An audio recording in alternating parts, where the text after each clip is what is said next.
You talk about performance without a purpose. Mm-hmm. What's that? So, like, for instance, let's say you have no races. Let's say you have no classes, no nothing. There's no purpose in your life. You know, people need to have purpose to get up. They need purpose to perform. You need to get to a point in your life where there's nothing on the docket. There is no 5K. There's no I'm going to get into school to be this or that and still perform to the highest level. Because what people don't get is one day that thing's going to come up. And if you're not constantly performing without purpose, you're not going to be ready when the time comes. It's this magical thing, purpose, that we're all looking for. But what's funny about it all is that we need these things to perform. But we don't take a second to realize the purpose is always there. The purpose never leaves us because the very purpose is you. You are always the purpose. There may be another purpose, like being a SEAL or going to college or whatever, but the main purpose in life is you. So if you wake up in the morning and you don't want to do something, you don't care enough about yourself. And that's what you need to really research is, man, why am I not doing this for myself? Because that is the number one purpose in life, is to better oneself. So that's the only purpose I fucking need. So the reason I get up every day, even though there's no race or there's no school, or there's nothing in front of me, is because I have pride in myself. But where do you go to? You wake up on a morning, it's cold, it's wet, it's dark, you've got no cartilage in your knee, you've got shitty shorts, whatever it is that's the issue today. Keep talking. You've got these problems, right? I need you to keep talking about what you were just saying. It's warm on the couch. That's Your it. missus says stay in That's bed. it. It's comfy. That's it's cozy. That's You've got it. work later on. You had an argument last night. You're slightly it. hungover. Because I know every motherfucker ain't going to do what I'm going to do. So this is how you level up. That's how you level up.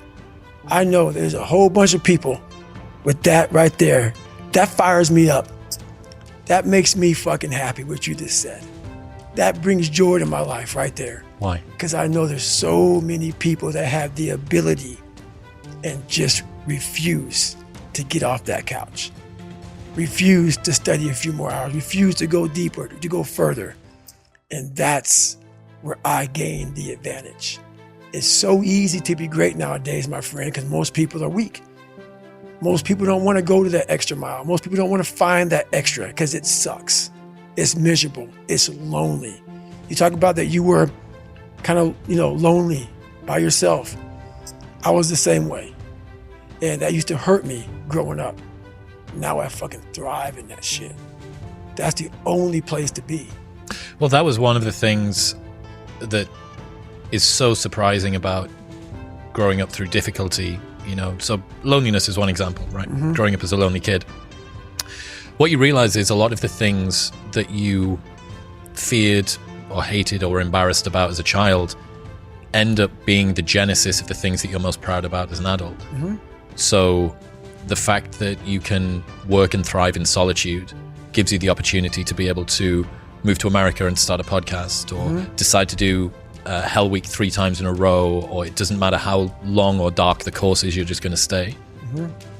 The fact that you were forced to be vigilant and to assess people, to work out what's going on when you became an adult, allows you to detect the vibe and the energy of whoever it is that you're speaking with, and know that this person's someone that I want to hang with and this person's somebody that I don't. Right. All of the things. In fact, I would go as far as to say there's not one thing in my life that I see as a pure advantage that doesn't have a dark side to it that came about at some other point as well. Right. So one of the reasons that I spent so much time as a kid in my bedroom listening to audio tapes, because I didn't have anyone to play with, right? Only child, a little bit sort of unpopular. Right. So I'd be in my bedroom listening to audio tapes, and we'd go to the library every 2 weeks and we'd take the tapes back and we'd get new tapes and I'd bring them and listen to them again. Right.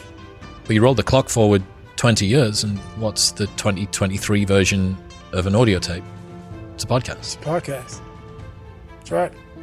A lot of the things that you love and value in yourself in adulthood are the light side of something that you were ashamed, fearful, disgusted by when you were younger. Yeah, I mean, I think that comes from overcoming. A lot of people, you know, wonder, how did you become this? How did you become so vulnerable? How are you doing a podcast now when you were this kid? You overcame things. You fought them. And now this is what happens. This is on the other side of overcoming. You become very, very powerful when you overcome yourself. All those things you once cowered from, you were afraid of, when you face them eye to eye every day, you now become a person who has a great podcast. Let's say that there's someone listening who resonates with what you're talking about. You know, they've been through trauma, they've been through hard times, but they keep breaking promises to themselves, and they're struggling to get off the couch, and they're having a pity party. How can they stop feeling sorry for themselves?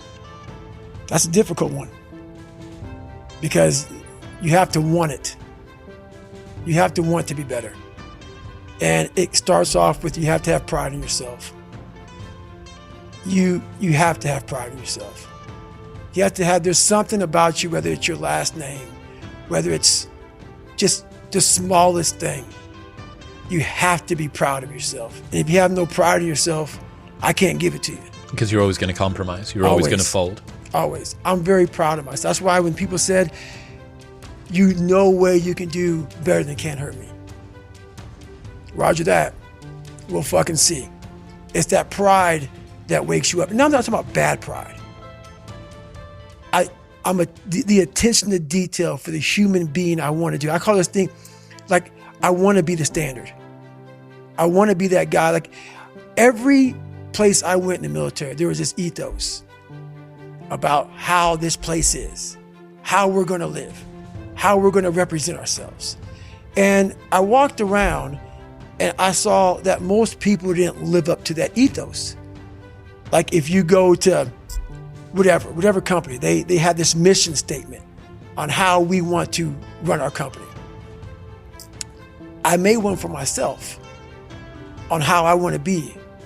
And that is why, if people can make up a mission statement, an ethos in which they want to live by, and every morning you wake up, you hold yourself accountable to that mission, not a company's, your own.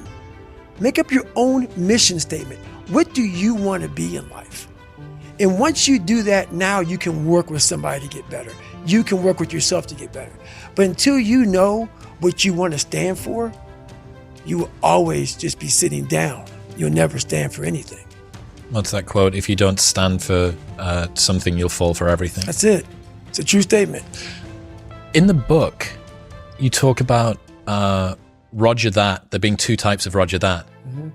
I absolutely adore the second type. Received, orders given, expect results. That's it. So cool. Above and beyond, more than was expected. That's right. To the letter. That's Roger that. That is, for me, what Roger that means. Received, orders given. Yep. Expect results. Expect results. That's right. So fucking dope. That is it. That is it. And when you hear that from somebody who gets it, you know it because you can look in their eyes. You feel that energy, man. It connects immediately. They're out here to get a job done. Roger that.